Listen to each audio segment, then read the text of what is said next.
Boa noite, gente. Gostaria de começar agradecendo a presença de todos aqui.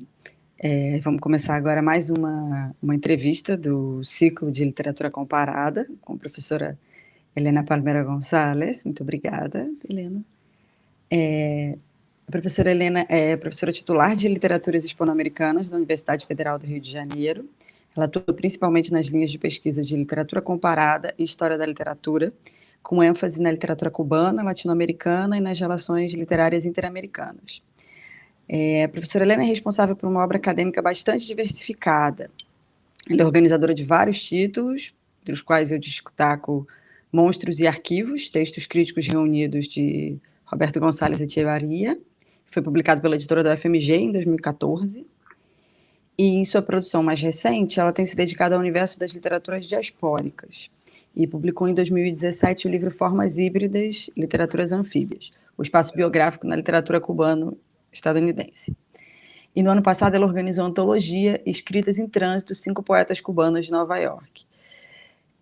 Para encerrar essa breve apresentação, eu queria dizer que a Helena é uma crítica extremamente sensível a alguns dos problemas mais interessantes e mais fundamentais para compreender a literatura contemporânea, que são as migrações, especialmente as migrações no continente americano, e eu tenho certeza que vai ser um prazer ouvi-la hoje. Então, em nome desse projeto incrível, que é o Ciclo de Literatura Comparada, coordenado pelo professor Antônio Guizo, que também é do Programa de Pós-Graduação em Literatura Comparada aqui da UNILA, eu gostaria de agradecê-la por conversar com a gente essa noite. Placer, Então, Lívia, un Helena. placer estar con ustedes. Siempre es un placer estar con el programa de posgraduación en literatura comparada de la UNILA y conversando contigo. Então, eu queria começar fazendo uma primeira pergunta, justamente fazendo um gancho com essa apresentação que eu acabei de fazer. Como você percebe a inserção da literatura latino-americana que se produz em ambientes diaspóricos na historiografia e na crítica literária do continente? Bom, boa noite para todos. Não sei se falei anteriormente em espanhol, acho que falei em espanhol, desculpe. Na UNILA, o trânsito linguístico é parte do nosso dia a dia, então Siempre, ninguém vai se incomodar. No, boa noite a todos los que están, alumnos, colegas, programas que están asistiendo y amigos que yo sé que están en los chats. Yo no estoy viendo el chat, así por eso no estoy respondiendo ahora para vocês, mas así que los colegas que están dando soporte comiencen a pasar las intervenciones, a gente vai começar o diálogo. Então é um prazer muito grande estar com os colegas da UNILA. Vocês sabem muito bem como eu sou torcedora desse projeto da universidade e do programa de literatura comparada de vocês. Y es un placer conversar con Livia, que fue mi alumna, es mi amiga, es hoy mi colega, parceras de pesquisa, estamos trabajando juntas en el mismo proyecto, en fin. Y una profesora que admiro por su trabajo, su disciplina y su organización, y con quien siempre consigo tener una conversa inteligente, agradable, sensible, en fin. Livia, sobre essa pergunta, o tema da inserção, a relação das literaturas diaspóricas com a ideia de canonicidade é sempre conflituosa. Pela natureza da literatura diaspórica, que sua tendência é a desestabilização do cânone. E a historiografia literária e a crítica literária são instâncias criadoras de cânone. Mas existem graus nessa tensão. Na minha percepção, a crítica literária latino-americana de hoje dialoga de melhor maneira com as literaturas latino-americanas que se produzem. O que aconteceu? Bom, aconteceu aqui alguma coisa. No meu computador aconteceu alguma coisa. Mas a gente está te ouvindo. Tá. Sempre a tendência normal das literaturas diaspóricas, essas formas fronterizas e em trânsito das literaturas que eu estudo, são normalmente desestabilizadoras del cânone. E a historiografia literária, a crítica literária, sua natureza é a criação de cânone. E fundamentalmente na historiografia literária se interessa muito pela estabilidade do cânone. Mas, como você falava, existem graus de tensão. Na minha percepção, a crítica literária latino-americana de hoje dialoga de melhor maneira con las literaturas latinoamericanas que se producen en condiciones de diáspora. Claro que los paradigmas de entendimiento do nacional mudaron sustancialmente en las últimas décadas, do final do século XX. Aquel modelo que articulaba literatura, lengua y territorio nacional de manera lineal y continua se transformó sustancialmente, dando espacio a los diálogos translocais, transmediais, transgêneros e transáreas, que hoje dinamizam a cultura literária latino-americana. Porém, a história da literatura não marcha com o mesmo ritmo que a crítica. A crítica tiende a ser muito mais, a dar más dinamicidad a los procesos literarios. La historiografía es bien más conservadora. Su tendencia es a la conservación de un canon perante la dinamicidad de los repertorios literarios. Y eso es muy evidente. Lembremos que nuestra historiografía literaria fue construida sobre un clásico paradigma nacionalista entronizado en el século XIX, que remete lo nacional a los presupuestos de unidad territorial y de unidad lingüística. Somente en los últimos años, ese debate crítico ha promovido una reflexión historiográfica más atenta a la dimensión transnacional de los procesos literarios en la región. Existen algunos proyectos historiográficos que intentan dialogar de otra manera con esas culturas diaspóricas y esas literaturas que se producen en otros ambientes que no son un territorio nacional. Por ejemplo, la historia de la literatura organizada por Mario Valdés y Dejal Khalil, cuyos 3 volúmenes articulan una historia de heterogeneidad cultural en América Latina, y ellos incorporan todas esas literaturas en los diferentes capítulos da obra. Es también un proyecto de Sara Castro Clarén, que trabaja con la idea de zonas subalternas e incorpora toda esa literatura. Es de alguna manera la historia de la literatura de Roberto González Echeverría y Enrique Pupo Walker, que tiene un capítulo dedicado a las literaturas latinoamericanas en los Estados Unidos. Aquí en Brasil, un proyecto de Ana Pizarro, aquel Palabra, Literatura y Cultura, que trabaja con un concepto de área cultural, sustituyendo ese modelo de unidad de la literatura, unidad nacional de la literatura. Mas ainda en ese proyecto, que son, digamos, lo más interesante de la producción historiográfica continental, yo diría que las literaturas diaspóricas continúan entrando de manera fragmentaria y no con la misma dimensión. Por ejemplo, existe una prioridad para las literaturas producidas en los Estados Unidos.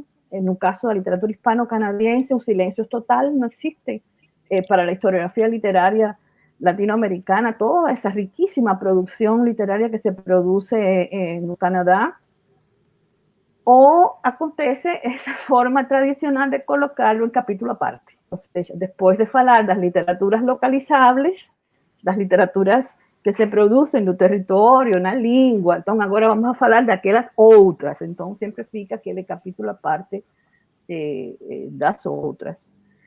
Acho que un problema central es la necesidad de transformar nuestra idea de comunidad literaria. La propia noción de comunitario estaría en juego en eso.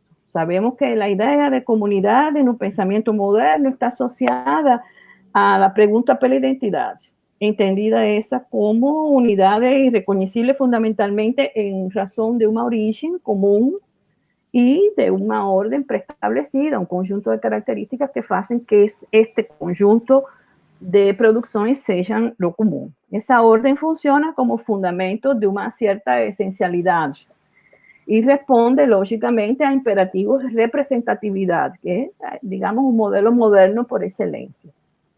Es justamente esa idea de comunidad esencialista y representativa que el pensamiento contemporáneo en torno a lo comunitario ven colocando en xeque a pensar la comunidad a partir de un heterogéneo constitutivo y del paradoxo de los límites. Entonces interesa, pienso yo, no tanto un ser en común, una esencia en común, como un estar en común. Digamos, en lugar de un ser en común, interesa mucho más un estar en común. O sea que si existen realidades culturales que una norma historiográfica tenga obliterado, es necesario repensar cuál idea de comunidades funcionó en ese proyecto y cómo formular otras alternativas para pensar la comunidad literaria hispanoamericana.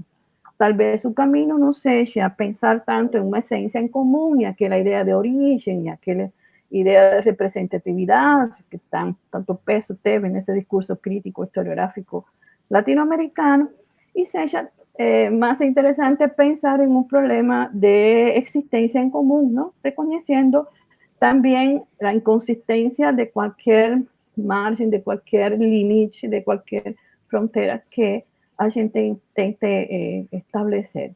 Eso, lógicamente, tiene impacto en la academia, pensando en otras instituciones, la crítica, la historia de la literatura, mas eso tiene un impacto nos planes de estudio, nos programas, na concepción de currículos académicos. Vocês son una excepción, lo común sabemos en los programas académicos la tendencia a legitimizar la idea de literatura nacional atrelada a territorio, atrelada a lengua nacional y a conceptos que funcionaron no discurso moderno y que realmente a partir de las últimas décadas del século XX entraron en contradicción. Yo gostaria muito de aproveitar a oportunidade para divulgar nosso projeto de História da Literatura.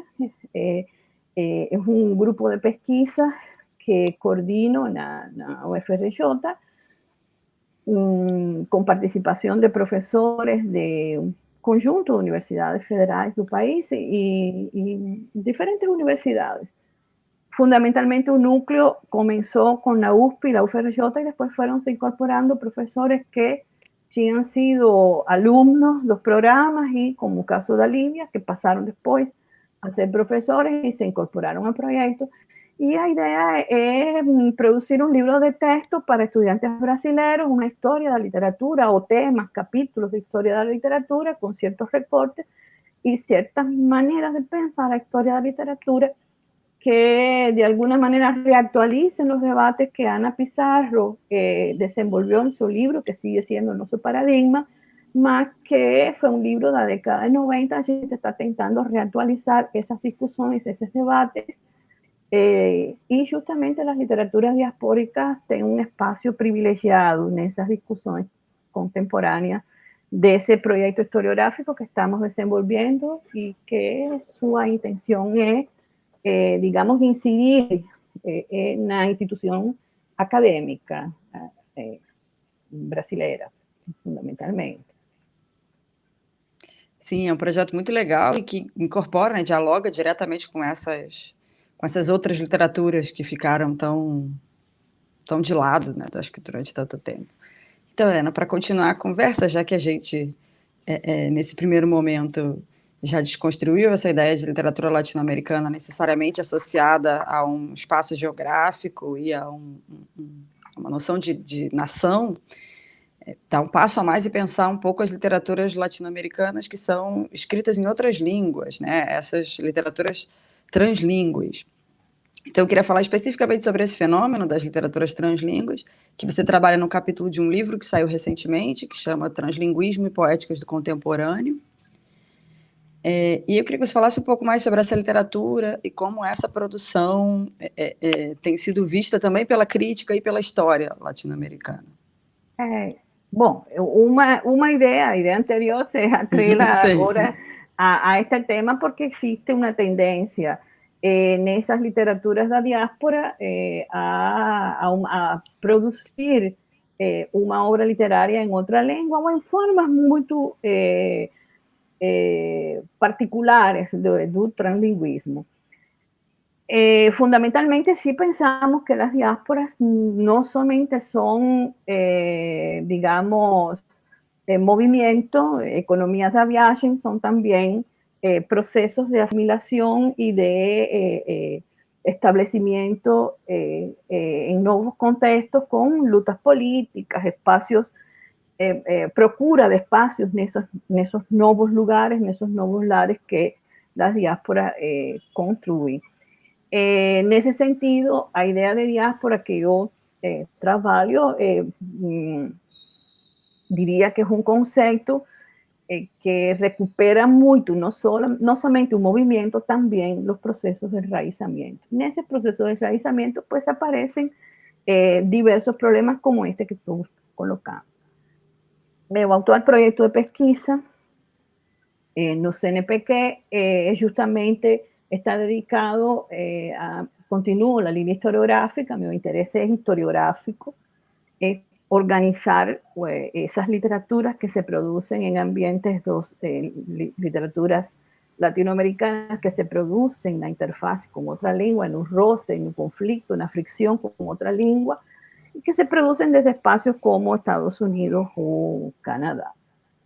En ese libro que tú estás citando recientemente, yo comienzo por hacer, digamos, las primeras consideraciones teóricas, recuperando un poquillo digamos, el percurso teórico de esa idea de translingüismo, una verdad de parto, la idea de extraterritorialidad de Steiner, y recontextualizando esa idea de extraterritorialidad en condiciones, digamos, de un mundo totalmente en tránsito y recuperando aquella idea de Pablo Gasparini, que yo gosto mucho de, si repensásemos esa idea de extraterritorial que Steiner colocó en un sujeto exiliado, moderno, un intelectual generalmente letrado, y de repente recolocásemos ese concepto a la luz de movimientos diaspóricos de grandes comunidades, digamos, no exactamente exiliadas, más que caracterizan, digamos, ese mundo de tránsitos contemporáneos.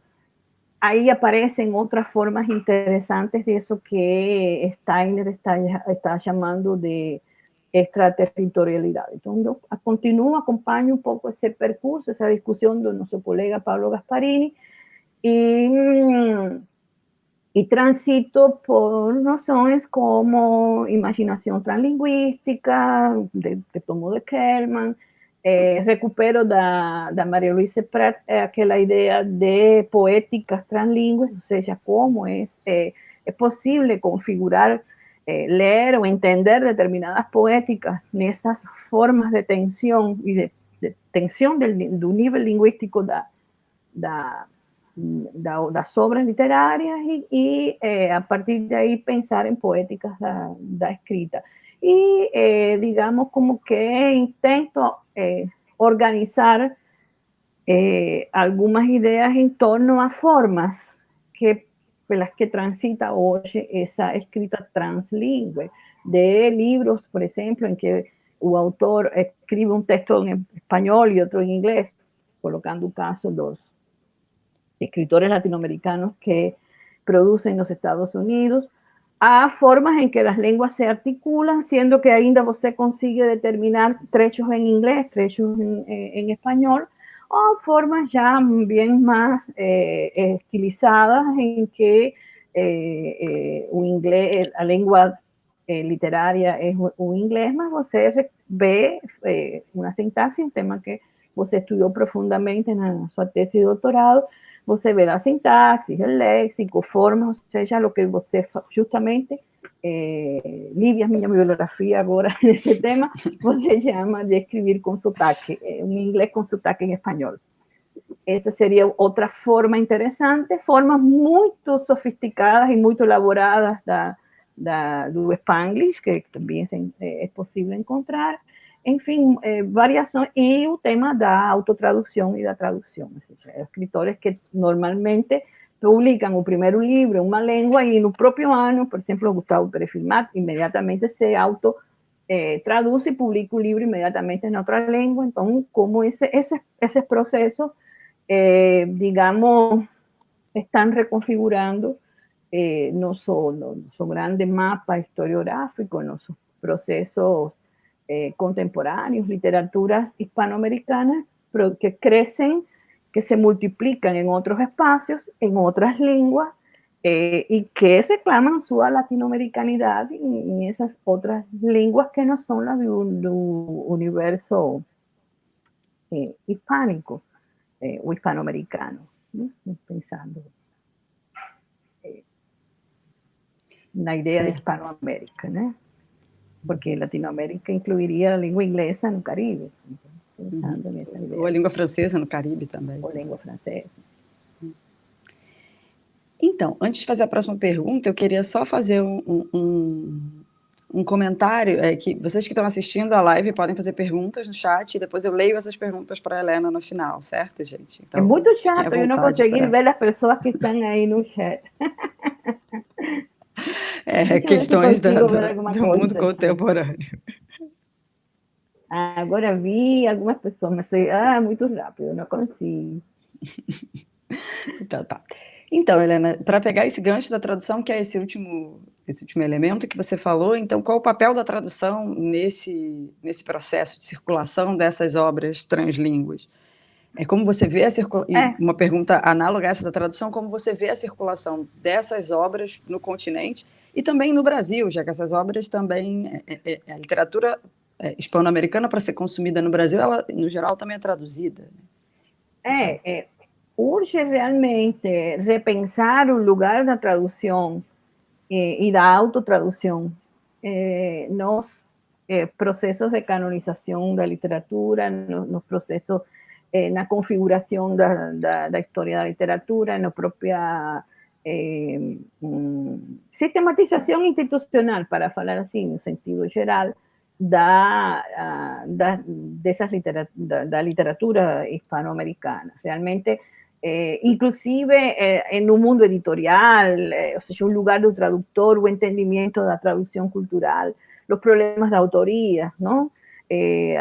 Até recentemente o tradutor não aparecia na capa do livro, não? Hoje é que o tradutor começa a ter um lugar na capa do livro.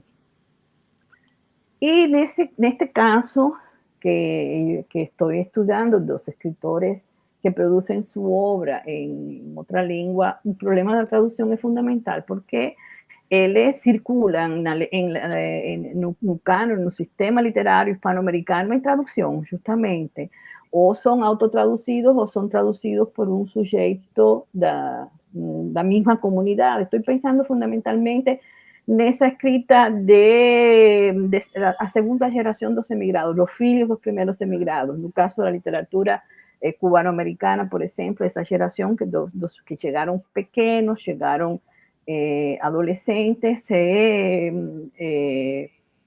alfabetizaram em língua inglesa, língua francesa, no caso do Canadá, os escritores do Quebec. E o escritor é um escritor bilingüe, un escritor, digamos, absolutamente bicultural,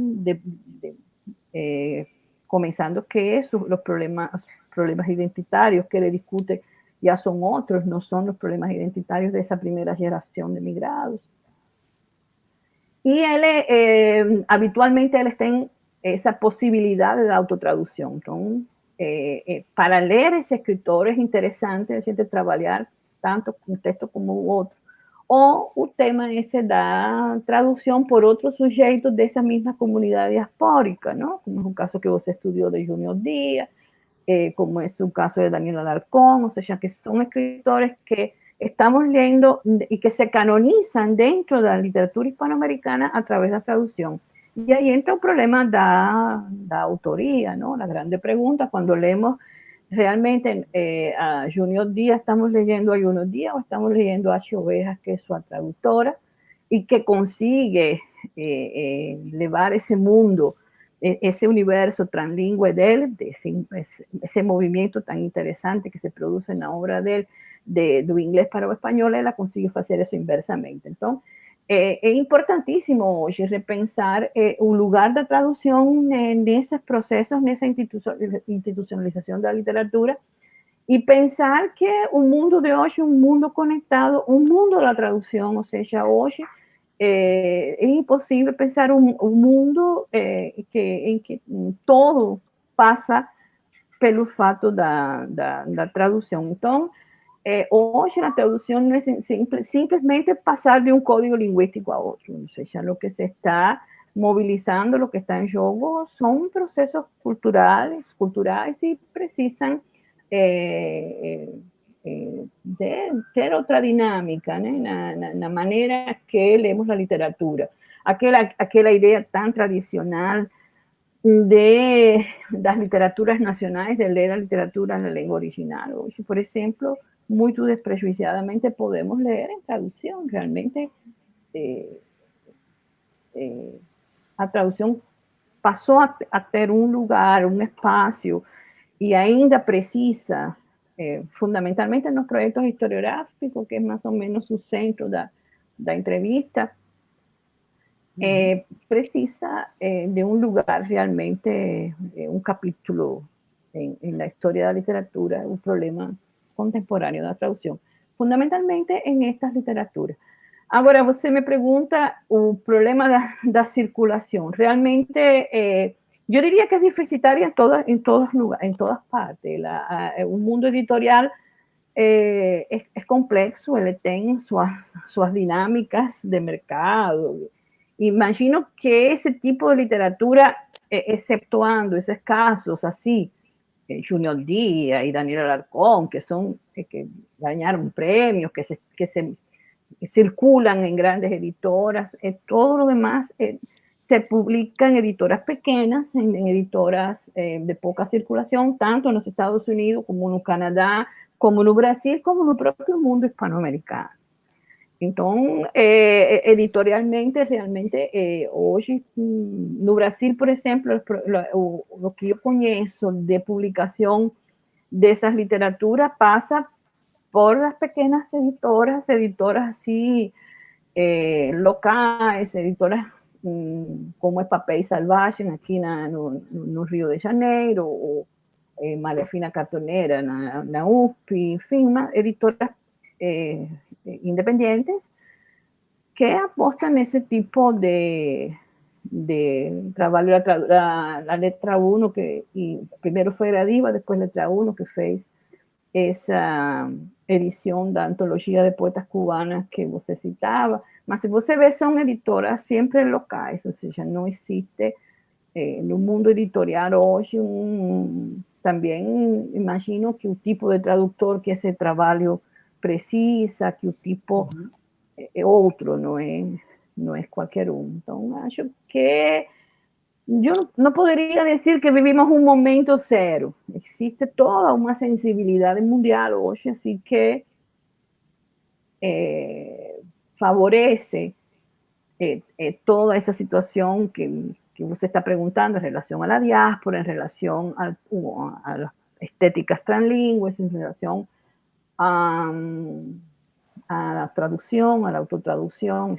Existe un espíritu favorable, más eso é muito grande o peso do pensamento moderno, dessa forma que atraviesa nossas instituições. Então, acho que é um processo e que estamos nesse caminho. Não poderia dizer que é zero, mas também falta muito, um caminho que realmente falta andar. Certo. Então, seguindo com esse tema, eu queria comentar um pouquinho a antologia, né, que você acabou de mencionar. Esse é no Escritas em Trânsito, né, você atuou como organizadora. E eu queria saber um pouco como foi essa experiência de selecionar os textos poéticos para essa antologia bilíngue, para falar um pouco desse projeto. E eu queria um pouco entender também como você enxerga esse trabalho de selecionar a poesia, assim, é parte do exercício crítico? É uma atuação, é mais uma atividade como leitora? Como foi essa experiência? Foi uma experiência interessante. Não é a primeira antologia que eu preparo, já preparei outras. E o trabalho de antologar realmente passa pelo trabalho crítico, como você perguntava, sem dúvidas. Você precisa conhecer todo esse material que você pretende antologar, mas tem uma coisa muito agradável, e é que ele tem também alguma coisa meio criativa, ou seja, você elabora uma trama de leitura, você propõe uma trama de leitura, quando você pretende organizar aquele material. Nesse caso de Escritas em Trânsito, bom, eu estava nos Estados Unidos, estava fazendo um estágio sênior na Universidade de Yale, Y fui convidada por el Centro Cultural Cubano para una palestra que casualmente você asistió, aquella noche estaba lá también. Y esa tarde yo comencé a conversar con unas poetas. La gente informalmente fuimos a comer y ahí comenzamos a conversar la posibilidad de publicar a obra de elas en portugués. Elas son 5 mulheres, 5 escritoras cubanas que emigraron muy jóvenes, casi algunas fueron crianza, para los Estados Unidos en la década de 60. Sus padres llevaron elas, ya no fue en un caso o dos fue elección, más otras fueron sus padres quienes decidieron. Entonces fueron para los Estados Unidos y se radicaron en los Estados Unidos. Entonces, toda su vida, toda su carrera se transcurre en Nueva York, porém, a singularidade da sua obra es que se escribe en español. Para mí eso fue muy sorprendente, el facto de la producción de las ser en lengua española. Son escritoras con una crítica amplia, con muchos premios, una grande divulgación así no universo da poesía cubana. Porém, no estaban traducidas al portugués. Entonces, ahí yo pensé que sería interesante. Existían dos antecedentes ahí interesantes y es que ellas ya, o sea, ya ellas son realmente un tema dentro de la historiografía literaria cubana. Ellas configuran todo el tema de las 5 poetas cubanas de Nueva York, porque existían dos antologías anteriores en que ellas fueron reunidas, publicadas en Madrid. Entonces ahí yo pensé la posibilidad de trazar, digamos, otras rutas de lectura, trazar otra trama de lectura. Ahí yo pegué todo un material que me facilitaron y me dieron absoluta libertad. Yo agradezco mucho esa posibilidad de que si no interfirieron para nada en la selección. E eu comecei um trabalho tentando mostrar para o público brasileiro, ou seja, eu tinha um duplo olhar. Eu queria, para o público hispânico, que já conhecia sua obra, oferecer uma trama de leitura interessante, que é essa do trânsito, porque é uma escrita que realmente expressa essa grande viagem transcultural das escritoras, y ofrecer inéditos, ellas facilitaron para mí inéditos, entonces, para satisfacer esa parte del público y para el público de lengua portuguesa, pasar por temas, ya libros así famosos, libros que fueron así importantísimos en la carrera de ellas y que aquí no eran conocidos, pegar de estos libros una mostraje y ahí dar así una idea de un olhar diacrónico, ¿no? De toda esa producción. Y todo eso sí atravesado pelo tema ese que yo reconozco en las escritoras do tránsito en todas a viagem central, a creación de espacios de tránsito, de lugares de tránsito, el paso, la creación de espacios como las Ilias, en fin, hay toda una sintonía ahí entre Cuba, la Ilia de Manhattan, en fin, hay todo un movimiento interesante que yo voy recuperando en todas ellas. También me interesé que estéticamente, estilísticamente, ofrecer percorridos también, son formas diferentes, inclusive dentro de la misma poeta, una poesía más de tono más coloquial, más referencial, otra más elíptica, más fechada, una más neobarroca, en ese universo y claro, o asunto do femenino también pasa, transita en ese eixo transversal. La verdad son varios eixos transversales que, digamos, que seleccioné como criterio para elaborar esa trama de lectura de escritoras que asumen su condición diaspórica no sentido proliferante das diásporas, no sentido esse produtivo, fecundo, de carregar com uma cultura e nesse novo espaço ela se reproduzir nessa dimensão radicante que eu refiro no prólogo da antologia, pensando a estirpe dos escritores radicantes a partir da ideia de Nicolás Bourriaud, ¿no? Escritores que trazan una ruta, que trazan un movimiento con su obra.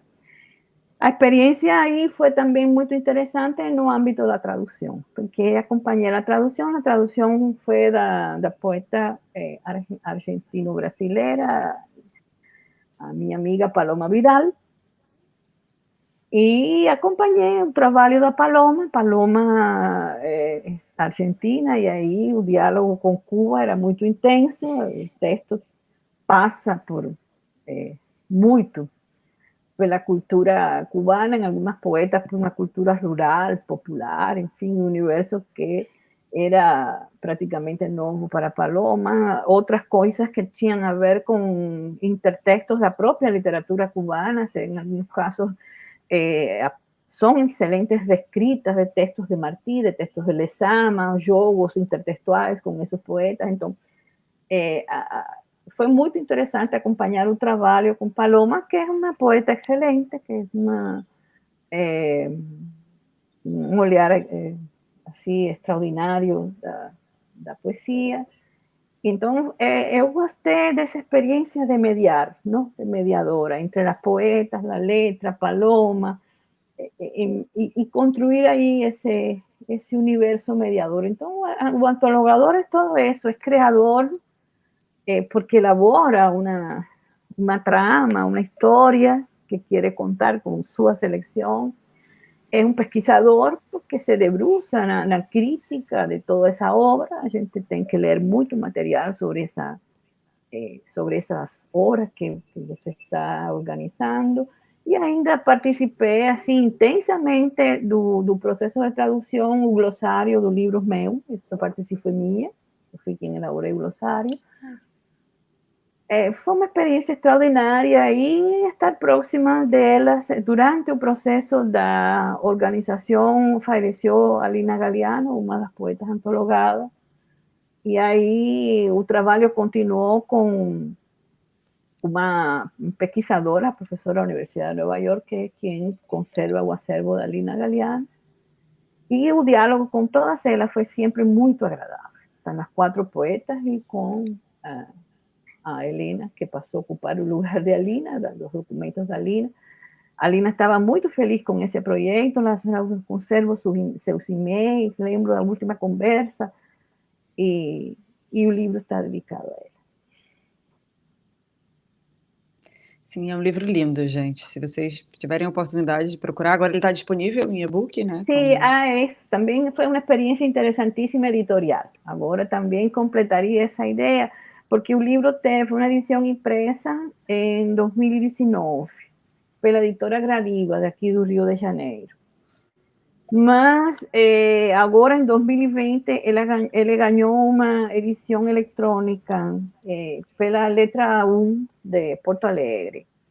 Então, a edição eletrônica é muito interessante porque a edição eletrônica apela ao hipertexto. Os textos se remitem, então, porque o Kindle me permite a leitura que na impressão eu consegui colocar assim. O trabalho editorial foi precioso, realmente. O trabalho editorial da minha colega Ana Maria Lisboa, que é uma editora de primeiríssima linha, ela conseguiu que todas as páginas se espelhem umas na outra assim, de uma maneira surpreendente.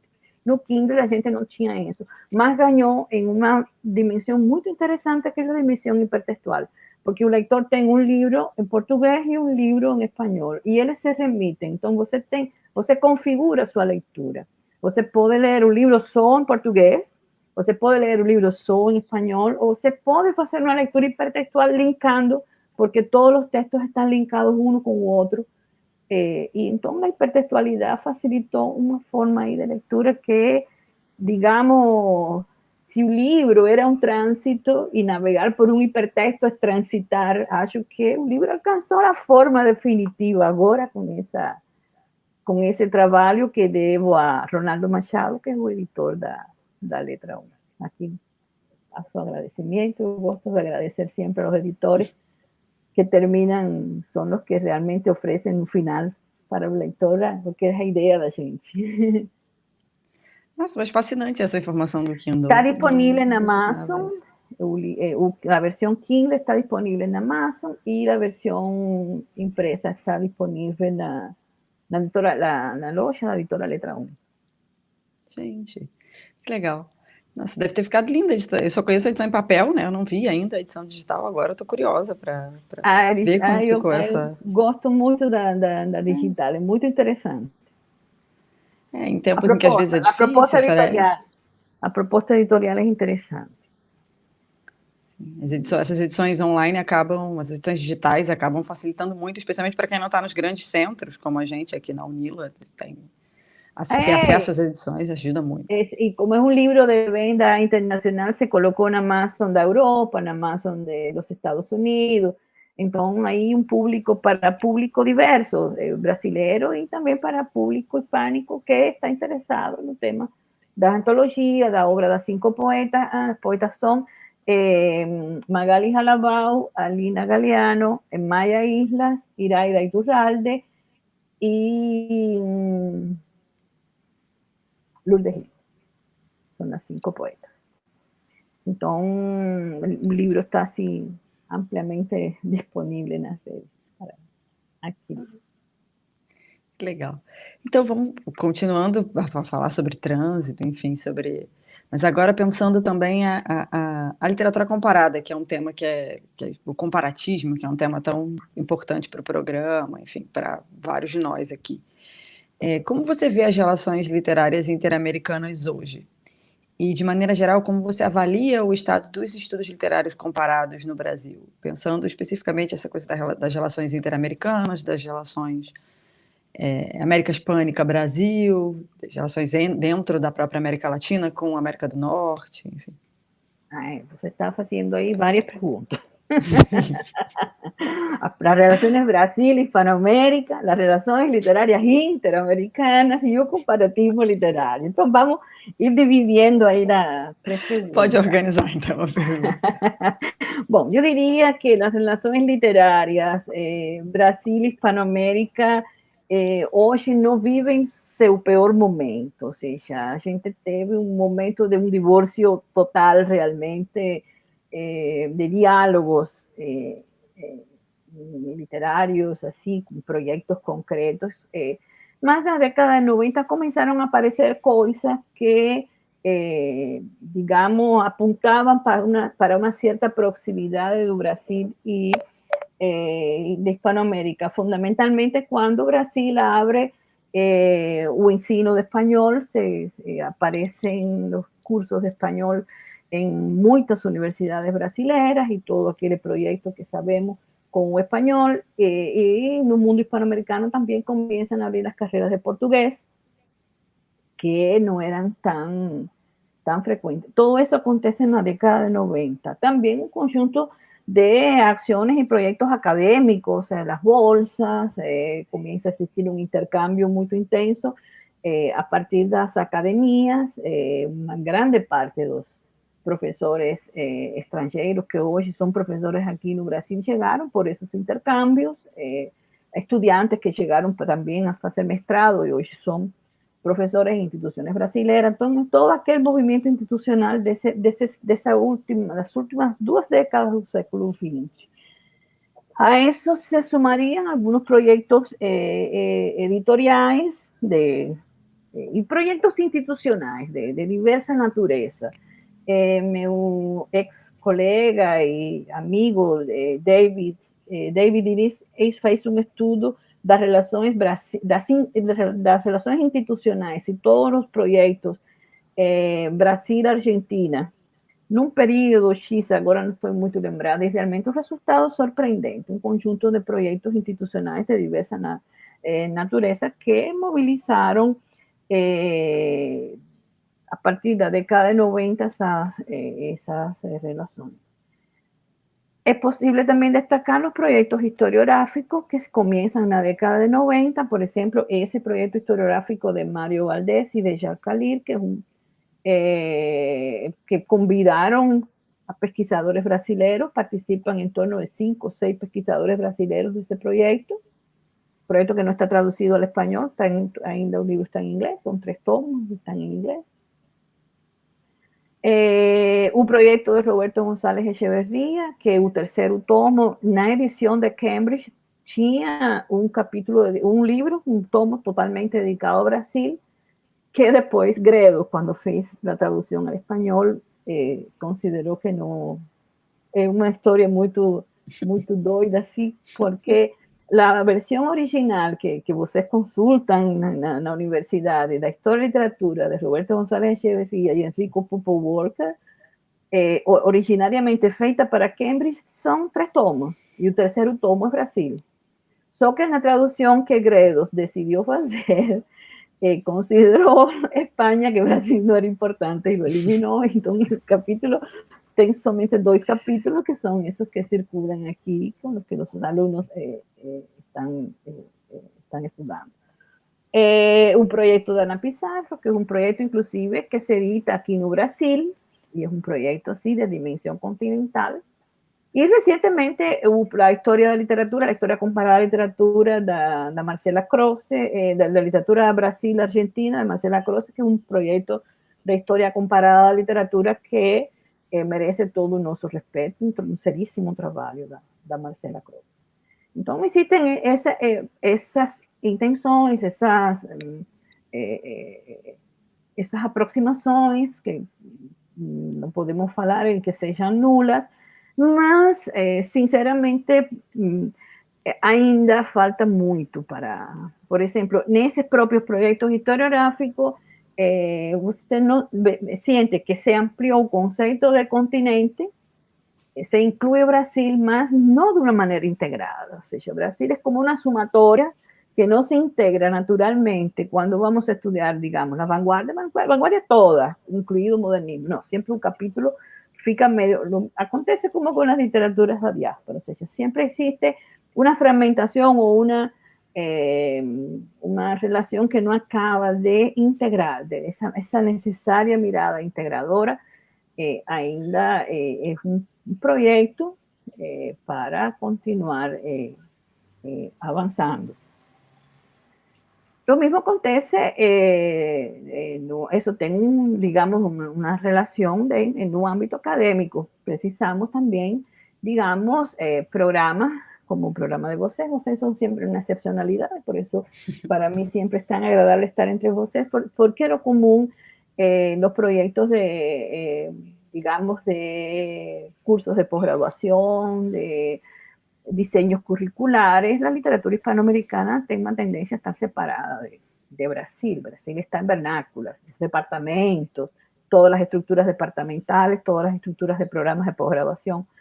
Y son pocas experiencias, você, San Paulo, tiene una experiencia de un proyecto de estudios latinoamericanos.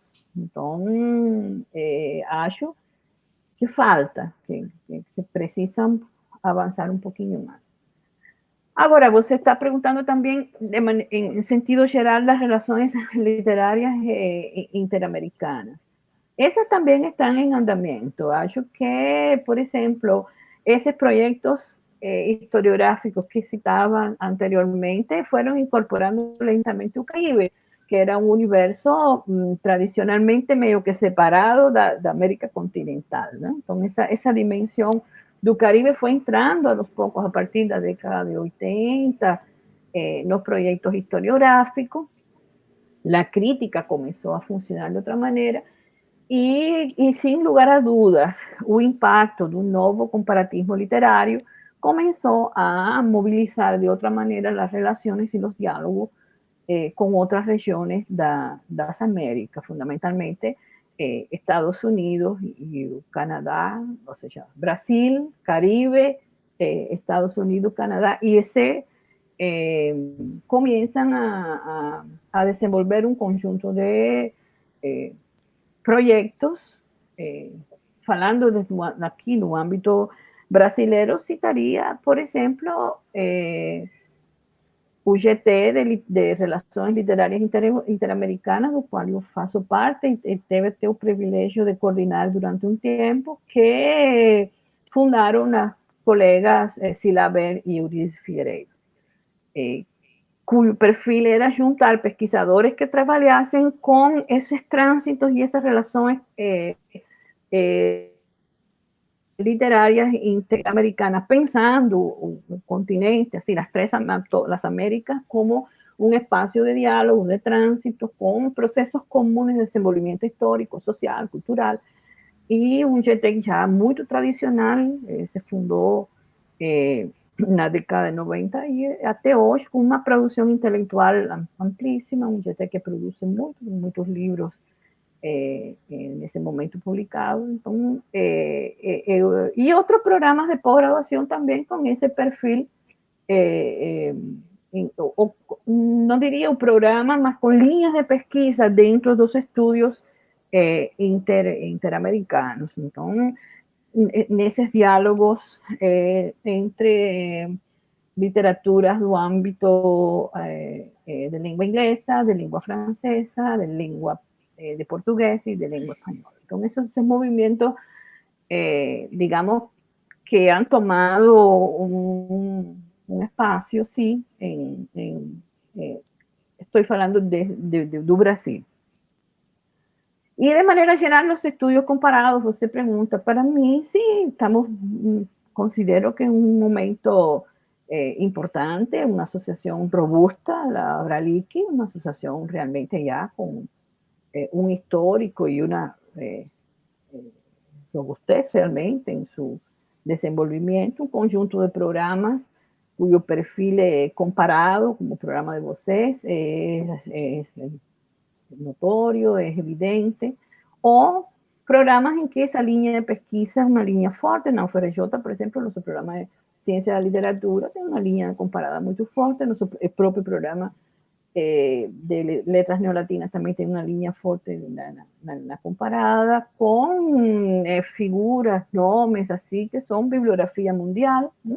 Todos sabemos, y con GTs como ese GT das Relações Literárias Interamericanas. Acho que esse novo comparatismo que apõe com esse movimento do pensamento, ¿no? de episteme que se moviliza a partir da segunda metade do século XX para cá, está excelente, em seus melhores momentos, diria eu.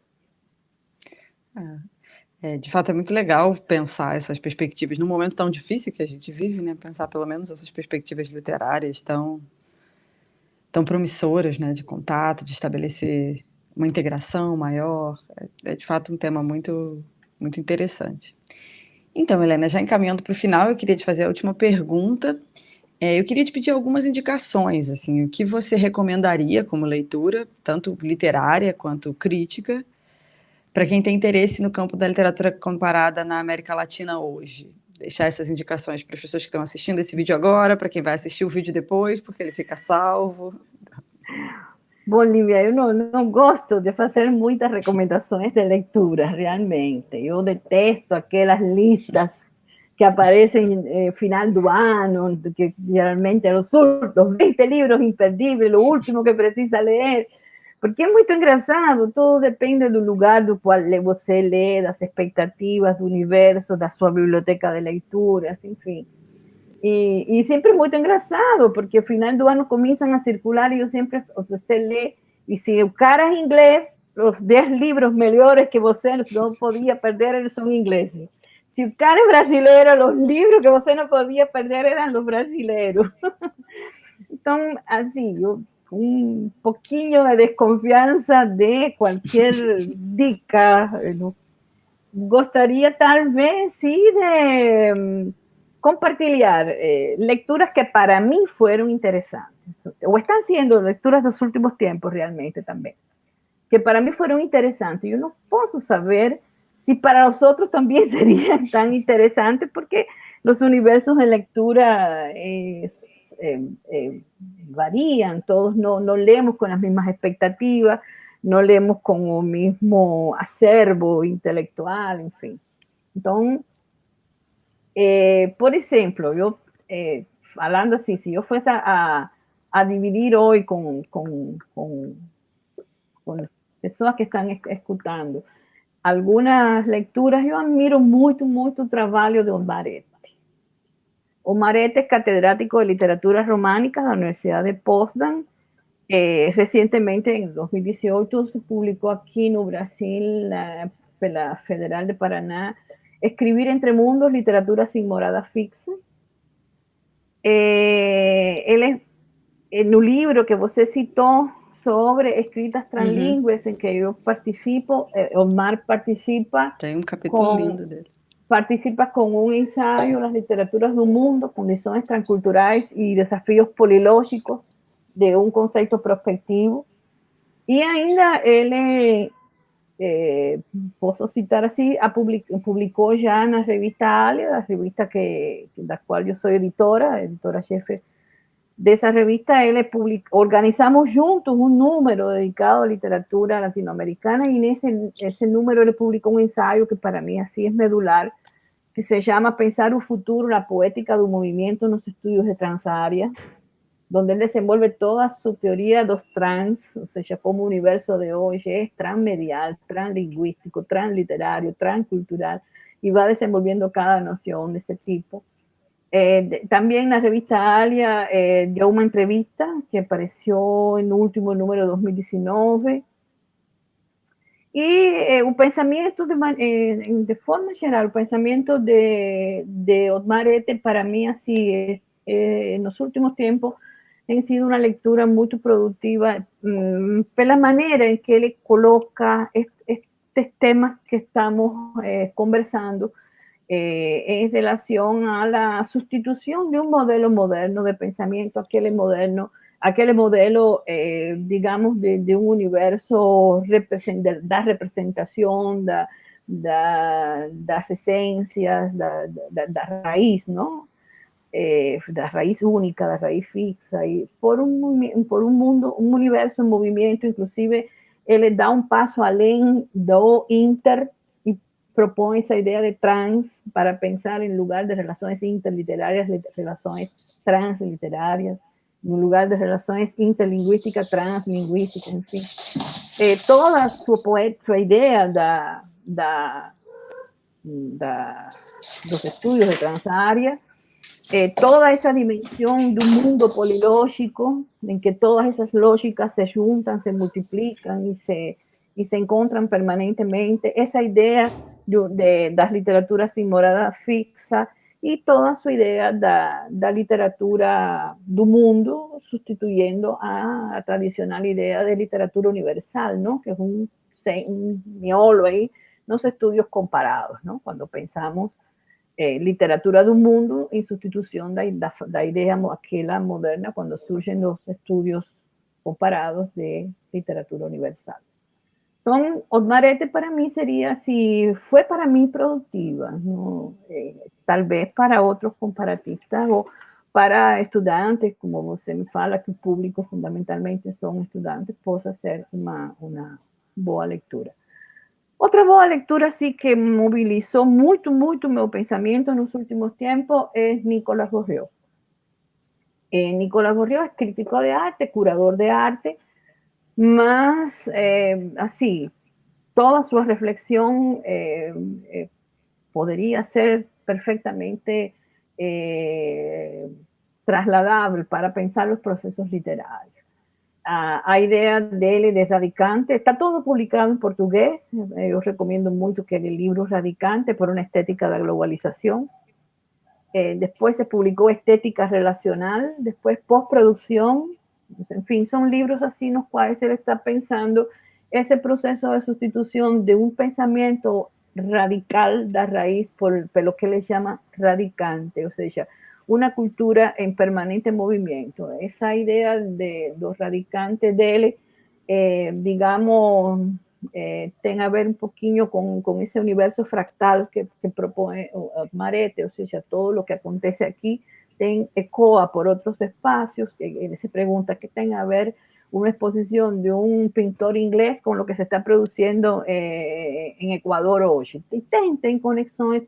Ele estudia outras formas filiativas, formas que tem a ver com aquela forma rizomática, si bien él es mucho más interesante que Deleuze y Guattari, porque la idea do radicante traza una ruta. Entonces, él gosta de encontrar también, no solamente los rizomáticos, mas también un movimiento de cada raiciña, como todo ese movimiento va articulando poéticas, va articulando formas estéticas, que son las formas que él considera caracterizan nuestro tiempo. Entonces, acho que para estudiar las formas estéticas contemporáneas, pasar por la idea de los radicantes de Bourdieu, fue así, son textos que están dialogando la idea de Transaria, de literatura del mundo, esta otra idea de radicante, de cultura en movimiento, de cultura conectada,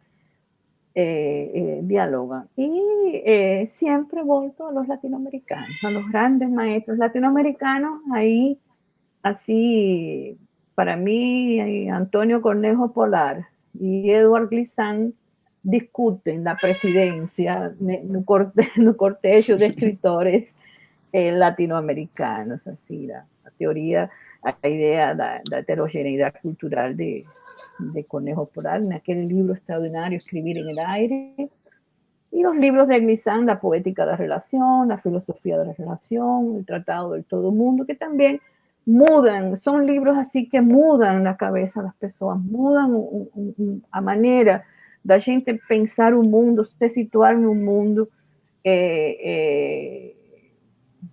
En el caso de Glissant, así tuve la oportunidad de ofrecer en dos ocasiones un curso en el programa de posgraduación en que yo obtuve la UFRJ sobre pensamiento caribeño y ensayo del Caribe.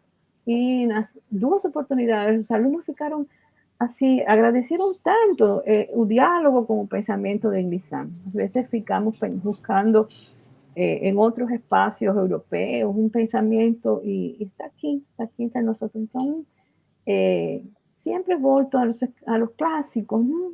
Que están por ahí, Cornejo Polar, nuestro grande Antonio Cándido, y Glissant así es para mí un escritor fundamental.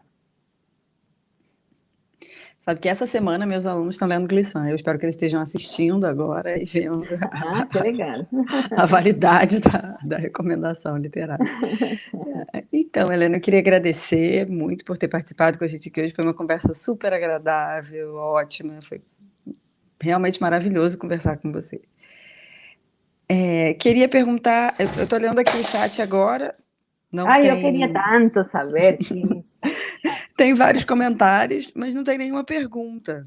Queria saber se as pessoas querem perguntar alguma coisa. Senão a gente pode encerrar. Acho que as pessoas já se deram por satisfeitas com a nossa conversa. Que legal.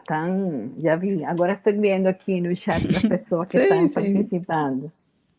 Tivemos várias intervenções aí ao longo da fala. Helena, então acho que a gente pode terminar. Mais uma vez, muito obrigada. Espero que essa pandemia passe logo, você possa visitar a gente presencialmente. Como gostaria que essa entrevista fosse presencial. Você sabe da minha debilidade por Foz do Iguaçu. Não, sinceramente, eu aposto muito nesse programa, aposto muito no programa da universidade, do projeto pedagógico da universidade. Então, todo o que eu posso fazer, ou seja, para mim é um prazer realmente colaborar com o trabalho de vocês, estar entre vocês também. Um ambiente sempre muito agradável para tomara que passe rapidamente a epidemia e eu consiga. Quando começou a epidemia, eu estava indo. E aí a gente teve que parar tudo para resguardar. Mas voltarão os melhores tempos para todos. Então, agradeço muito a participação dos alunos, dos colegas que estão acompanhando no chat, daqui a pouquinho eu vou ver tudo, não consegui ver. E agradeço muito o seu convite, Lívia. Tchau, boa Nós é noite. que agradecemos, Helena. Tchau, tchau. Boa noite.